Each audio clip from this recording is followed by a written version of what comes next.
Hello, students, and you're welcome in my video lecture. पिछले पिछले lecture में हमने बात की थी शासन के विभिन्न स्तरों के बारे में, डिफरेंट टायर्स ऑफ गवर्नमेंट के बारे में।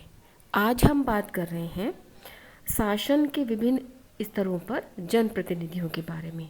जैसा कि हमने पिछले लेक्चर में डिस्कस किया था कि शासन के 3 प्रमुख स्तर होते हैं, केंद्रीय स्तर, राज्य स्तर और स्थानीय स्तर। तो इन 3 स्तरों पर कौन कौन से प्रतिनिधि किस तरीके से कार्य करते हैं, इसके बारे में हम अभी डिस्कस करने जा रहे हैं। जैसा कि हम लोग जानते हैं कि भारत एक लोकतांत्रिक देश है और जिसके अंतर्गत भारत की जनता को संविधान के द्वारा ये अधिकार मिला है कि वो शासन की प्रक्रिया में अपनी सहभागिता सुनिश्चित करे। अब संविधान के द्वारा सामान्य जनता को वयस्क मताधिकार प्रदान किया गया है, जिसका उपयोग करते हुए सामान्य वयस्क नागरिक अपने अपने क्षेत्र में रहते हुए जहां वो रहते हैं शासन के विभिन्न स्तरों हेतु विभिन्न प्रतिनिधियों के चुनाव वो करते हैं। कॉमन पब्लिक और उनको जो एडल्ट फ्रेंचाइज मिला है कि जिसकी एज 18 साल हो जाती है उसको वोट डालने का अधिकार प्राप्त हो जाता है। तो भारतीय लोकतंत्र, जैसा कि आप जानते हैं कि एक प्रतिनिध्यात्मक लोकतंत्र है। और प्रतिनिध्यात्मक लोकतंत्र क्या होता है कि जिसमें देश के सामान्य नागरिक विशाल जनसंख्या होने के कारण अपने आप शासन कार्यों में सहभागी नहीं बन सकते, खुद शासन कार्य नहीं कर सकते। तो इस दृष्टि से संविधान के द्वारा वयस्क मताधिकार के माध्यम से सामान्य जनता को अपने कुछ प्रतिनिधि चुनने का अधिकार होता है कि वो खुद शासन नहीं कर सकते, तो वो अपने रिप्रेजेंटेटिव चुन करके भेजती हैं, जो प्रतिनिधि सरकार को चलाने का, शासन संबंधी कार्यों को करने का कार्य करते हैं। अब ये वयस्क मताधिकार क्या होता है, जैसे कि अभी हम बात कर रहे थे कि भारतीय स्त्री पुरुष, ये एक जो राइट है ये संविधान के द्वारा भारतीय नागरिकों को मिला हुआ है। भारतीय स्त्री पुरुष नागरिक जो 18 वर्ष की आयु पूरी कर चुके हैं, बिना किसी धर्म, जाति, वंश, लिंग के भेदभाव के बिना वोट देने का अधिकार भारतीय संविधान के द्वारा अनुच्छेद 326 के तहत प्रदान किया गया है। अब हम बात करते हैं शासन के विभिन्न स्तरों पर जनप्रतिनिधियों की। जैसा कि हम जानते हैं 3 प्रमुख स्तर, केंद्रीय स्तर, राज्य स्तर और स्थानीय स्तर। तो इन तीनों ही प्रतिनिधियों पर केंद्रीय स्तर पर प्रतिनिधि होते हैं, राज्य स्तर पर जनप्रतिनिधि होते हैं और स्थानीय स्तर पर जनप्रतिनिधि होते हैं। जैसा कि हम जानते हैं कि केंद्रीय स्तर पर जो सरकारें हैं वो हमारे देश की जो राष्ट्रीय राजधानी है नई दिल्ली, वहाँ पर कार्य करती है। तो जो हमारे प्रतिनिधि हैं, जो सामान्य जनता जिन प्रतिनिधियों को चुन करके भेजती है वो भेजती है व्यवस्थापिका के लिए, लेजिस्लेचर के लिए। सरकार के 3 अंगों में से एक अंग व्यवस्थापिका या लेजिस्लेचर, जिसका प्रमुख काम होता है कानूनों का निर्माण करना। तो जो सामान्य जनता वयस्क मताधिकार का प्रयोग करते हुए, वोटिंग राइट का इस्तेमाल करते हुए अपने प्रतिनिधियों का चुनाव करती है, वो प्रतिनिधि हम सामान्य जनता किसके लिए चुनती है? संसद के लिए चुनती है, व्यवस्थापिका यानी कि संसद। और संसद में चुने जाने वाले प्रतिनिधियों को आम बोलचाल की भाषा में कह दिया जाता है सांसद या मेंबर ऑफ पार्लियामेंट, एमपी।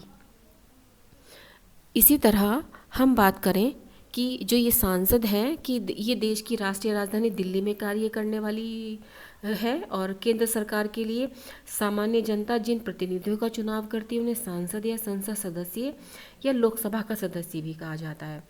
और जो हमारे देश में आम चुनाव होते हैं, निर्वाचन आयोग एक अलग, निर्वाचन आयोग ये एक अलग संस्था है जो कि केवल देश के विभिन्न राज्यों में और संपूर्ण देश में जो अलग अलग केंद्रीय स्तर पर, राज्य स्तर पर चुनाव होते हैं, उन चुनावों को कार्यान्वित करने का काम करती है। और निर्वाचन आयोग के द्वारा संपूर्ण देश में प्रत्येक 5 वर्ष के अंतराल पर एक नई लोकसभा गठित की जाती है। लोकसभा के सदस्यों का प्रत्यक्ष चुनाव हेतु लोकसभा चुनाव संपन्न कराए जाते हैं। और ये जो प्रतिनिधि हम चुनते हैं, लोकसभा सदस्य हम जिनको कह रहे हैं, वो 5 वर्ष के लिए चुनकर लोकसभा में जनता के प्रतिनिधि के रूप में कार्य करते हैं। हम देखते हैं कि हमारे देश में आम चुनाव जब होते हैं तो अलग अलग पार्टीज़ अपने कैंडिडेट्स खड़ा करती हैं, और वो किसके लिए चुने जाते हैं? जो संसद का निम्न सदन है लोकसभा, उसके लिए हम अपने सदस्यों का चुनाव करते हैं। उसी से ही फिर जो चुने हुए प्रतिनिधि होते हैं, जिस पार्टी को बहुमत मिलता है वो बहुमत दल की सरकार वो सरकार बनाती है, और उसके जो प्रतिनिधि हैं वो मंत्रिपद, मंत्रिपरिषद, मंत्रिमंडल, प्रधानमंत्री, ये सब सरकार का हिस्सा बनते हैं। जबकि वो प्रतिनिधि जो कि कम बहुमत प्राप्त, वो पार्टी उस पार्टी से बिलोंग करते हैं जो कि कम सीट्स हासिल करती है, तो वो प्रमुख विपक्षी दल की भूमिका के रूप में वो जनप्रतिनिधि कार्य करते हैं। एक विपक्षी पार्टी होने का कर्तव्य एक लोकतांत्रिक प्रक्रिया में अदा करते हैं। जो दूसरा जो स्तर है वो है हमारा राज्य स्तर। राज्य स्तर पर जनप्रतिनिधि को हम आम बोलचाल की भाषा में बोलते हैं विधायक या MLA, member of legislative assemblies. अब जैसा कि हम जानते हैं कि जो गवर्नमेंट हमारे यहाँ केंद्रीय स्तर पर काम करती है, जो कि राष्ट्रीय राजधानी में काम करती है, सेम उसी पैटर्न पर विभिन्न जो हमारे 28 राज्य हैं, उन 28 राज्यों में अलग अलग राज्य स्तर पर सरकारें कार्य करती हैं। और जिस तरीके से केंद्रीय स्तर पर प्रधानमंत्री कार्य करते हैं, तो राज्य स्तर पर राज्य सरकारों में मुख्यमंत्री अपने राज्य का मुखिया होता है। तो सेम उसी तरह जब हम अपने प्रतिनिधियों की बात करते हैं लोकतांत्रिक प्रक्रिया में, तो जिस तरीके से हम लोकसभा चुनावों के माध्यम से लोकसभा सदस्यों का प्रत्यक्ष चुनाव करते हैं वोटिंग राइट के द्वारा, सेम उसी तरह हम राज्य स्तर के प्रतिनिधियों का चुनाव भी, विधायकों का, एमएलए का चुनाव भी हम इस प्रत्यक्ष चुनाव के आधार पर ही करते हैं। क्योंकि राज्य स्तर की जो सरकारें हैं वो देश की राज्यों की राजधानियों में कार्य करती हैं। जैसा कि हमने पिछली वीडियो में डिस्कस भी किया था कि जैसे उत्तर प्रदेश की राजधानी लखनऊ है, तो उत्तर प्रदेश की जो राज्य सरकार है वो कहाँ काम करेगी? लखनऊ में काम करेगी। सेम इसी पैटर्न पर उत्तराखंड की जहाँ की जो सरकार है वो आपके देहरादून में कार्य करती है। तो राज्य स्तर पर जो प्रतिनिधि सुनिश्चित करने के लिए निर्वाचन आयोग के द्वारा प्रत्येक 5 वर्ष के अंतराल पर अलग अलग राज्यों में विधानसभा चुनाव संपन्न कराए जाते हैं। विधानसभा आप जानते हैं कि जिस तरीके से सरकार के एक अंग के रूप में व्यवस्थापिका अंग है, और केंद्र स्तर पर वो संसद का प्रतिनिधित्व करती है, सेम उसी तरह राज्य स्तर पर व्यवस्थापिका अंग को रिप्रेजेंट करती हैं हमारे अलग अलग राज्यों की विधानसभाएं, जहाँ पर कि हम अपने प्रतिनिधियों का चुनाव करके भेजते हैं, और वो विधानसभा में रहकर कानून निर्माण का कार्य करते हैं। राज्य स्तर की विधायिका के लिए सामान्य जनता द्वारा चुने गए प्रतिनिधियों को विधायक या विधानसभा सदस्य कहा जाता है, जो राज्यों की विधानसभा में जनप्रतिनिधि के रूप में कार्य करते हैं।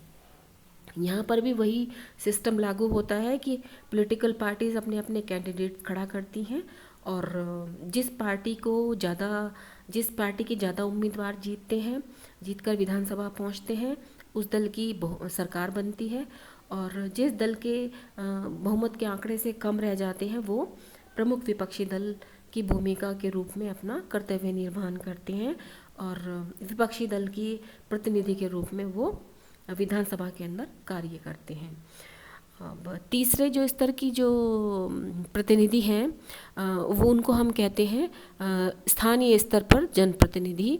अब स्थानीय स्तर पर जैसे कि हमने बताया था कि शासन के तीसरे स्तर पर गांव में ग्राम प्रधान का चुनाव किया जाता है, वो भी उस गांव के लोग ही मिल करके करते हैं।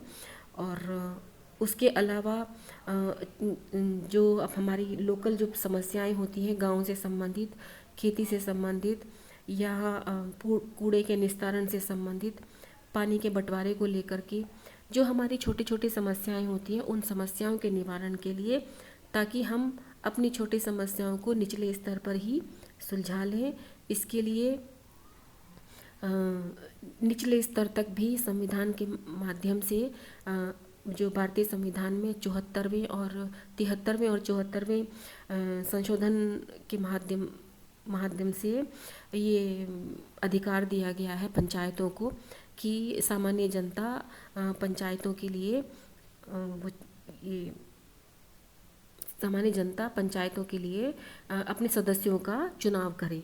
और वो जो सदस्य हैं वो गांव में जिस तरीके से ग्राम प्रधान का चुनाव किया जाता है, इसके अलावा जो हमारे वार्ड मेंबर्स हैं, पार्षद जिन्हें कहा जाता है, वो भी हमारे जनप्रतिनिधि ही होते हैं। गांव में ग्राम प्रधान होते हैं। नगर में जो छोटे कस्बे हैं जहाँ पर कि कम पॉपुलेशन है, वहाँ पर हम कहें कि नगर पालिकाएँ होती हैं।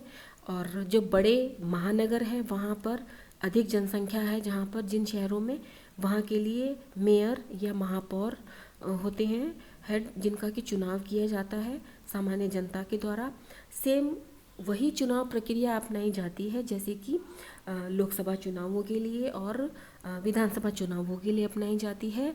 अंतर केवल इतना होता है कि जो लोकसभा चुनाव होते हैं और विधानसभा चुनाव होते हैं वो तो निर्वाचन आयोग के द्वारा संपन्न कराए जाते हैं, जबकि जो स्थानीय स्तर के जो चुनाव होते हैं वो जो राज्यों की विभिन्न राज्य सरकारें हैं वो इसको संचालित करती हैं। ये उनके ऊपर इसकी जिम्मेदारी होती है इसको कंडक्ट कराने की।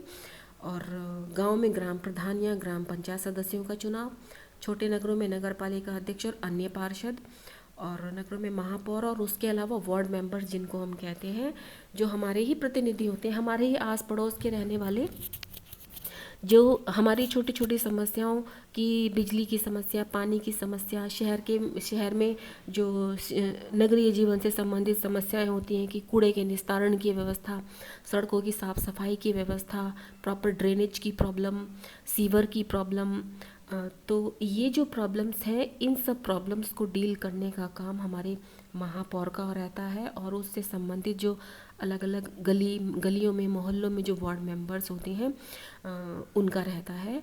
और ये एक तरीके से हमारे थर्ड लेवल पर, लोकल लेवल पर कहें तो ये हेड होते हैं अपने एरिया में।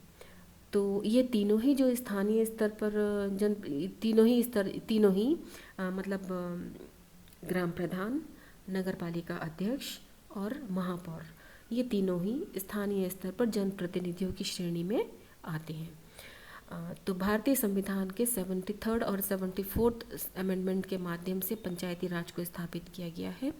और ये स्थानीय स्तर के प्रतिनिधियों का चुनाव भी सामान्य जनता वयस्क मताधिकार के द्वारा करती है। स्थानीय स्तर के चुनाव करवाना राज्यों की सरकारों की जिम्मेदारी होती है, और यह प्रतिनिधि नगरों और महानगरों में रहकर ही स्थानीय समस्याओं के निवारण के लिए कार्य करते हैं।